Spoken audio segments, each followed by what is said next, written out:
In my pedagogical leadership, being brave is something that I have to do daily.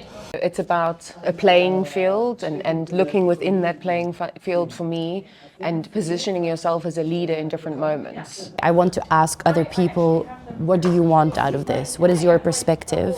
And I want to take that along with me in the leadership position that I have. One approach is never going to work, whether it's with the parents, whether it's with the students, as well as the teachers. Everybody needs something different. So knowing what they need and knowing what you're working with helps you to lead. And that for me is about resilience, for me that's about failure even. As a group we are more conscious in terms of thinking about that before we react. Not reacting, but acting or reacting appropriately.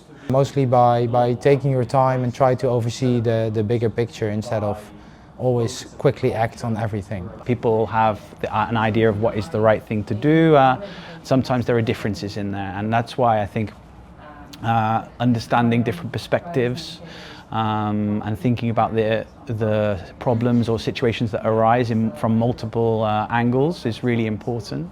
So we try to find that middle ground of, okay, we can be prescriptive to some extent, but we also want to allow the autonomy for teachers to do things in their own way. And we think that's also very important because that's something we want to model towards students. We want students to be their own beings. And if they want to develop their identity as their own beings, we can't all be the same robot. It makes perfect sense because teaching and schools, leading staff or in the classroom in front of students, it's a people business. It's all about those relationships that you have. That's fundamentally what we're here to do, to guide relationships between the students and the staff and the parents and all of those things. And this process has allowed me to think, okay, so what are we really doing here? Because you get caught up in the day-to-day, in the how, and problem solving and putting out spot fires, but to actually go back to your core and think about, okay, why do I behave the way I behave? Why do I think the way I think? What are my biases? What are my prejudices? What environments have I been in that have shaped my lens? But to have that and to do it with your colleagues as well, you get to know them much better. Yeah, it builds a connection between everyone, I think. So I think the pedagogical tact is how do we as leaders feel and connect with everyone else. It's about collaboration. It's about introducing things to the team together. It's great that we've had these pedagogical leadership sessions because we've had the whole of the senior leadership team with staff being quite vulnerable and open about some of the challenges that we experience as a leadership team, but also the challenges that the staff experience, and of course the staff experience in their team as well. I think if you are not being vulnerable, you will not take the next step.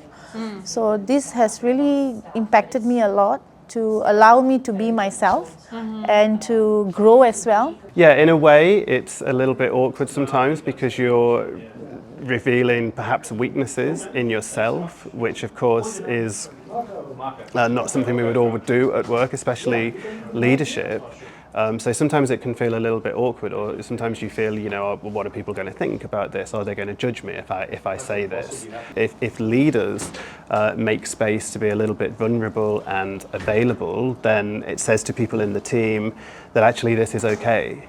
And look, the philosophy can be a little bit abstract at times, and you think, okay, how is this going to help me day to day? But I think it's that calm confidence of knowing yourself. Therefore, you're more open and vulnerable to your students, and ideally you want them to find that calm confidence as well, where they can take a breath for a moment and sort of figure out who they are as people, not just as learners. That's a much higher ambition for our job, is to create self-reflective, aware, kind human beings at the end of the day. And if they get some good grades on top of that, then bonus. Yeah.